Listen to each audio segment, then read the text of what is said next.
এই যে পাপানকে এখন জিওল মাছ দিই। জিওল মাছ খাচ্ছে মামা।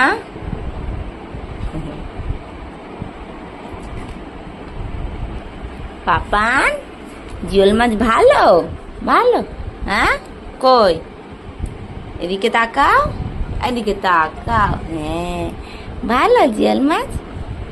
মামার একটা বেবির বন্ডিং করেছি মামামের কপালের এখানে। আমি এক দিন এক এক রকম করে দিই, আপনারা হয়তো আমার ভিডিও দেখলে বুঝতে পারবেন। ওই যে দেখুন। না ভালো ভালো দিদি ভালো। শোনা মা আমার কি ভালো মা। ও ভালো, খাও খাও খাও।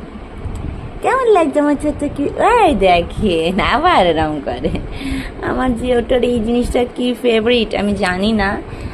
আমার মেয়ে বড় হয়ে গেলে আর এরকম করবে কিনা, তবে এটা সত্যি স্মৃতি হয়ে থাকবে। সত্যি সোশ্যাল মিডিয়া যদি না থাকতো না, কিছু কিছু এইসব জিনিসগুলো ক্যামেরায় বন্দি না করে আপনাদের সাথে শেয়ার না করলে সত্যি ভালো লাগে না। কিছু কিছু সুন্দর মুহূর্ত বেশ সবার সাথে শেয়ার করা যায়। এই ছোটোখাটো বাচ্চার জিনিসগুলো বাচ্চা বড় হয়ে গেলে তখন হয়তো এগুলো আর ফিরে পাবো না।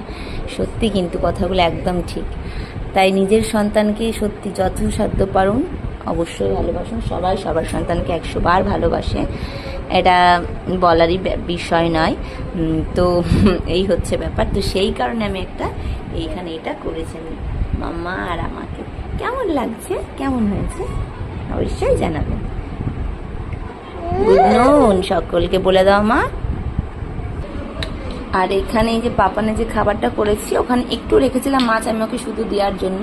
এই চাল ডাল গুঁড়োর মধ্যে আমি না মাছটাকে সেদ্ধ করে নিয়ে ভিজিয়ে মিশিয়ে দিয়েছি। এর মধ্যে মাছটাকে আলাদা সেদ্ধ করে আমি এর মধ্যে সেদ্ধ করি না।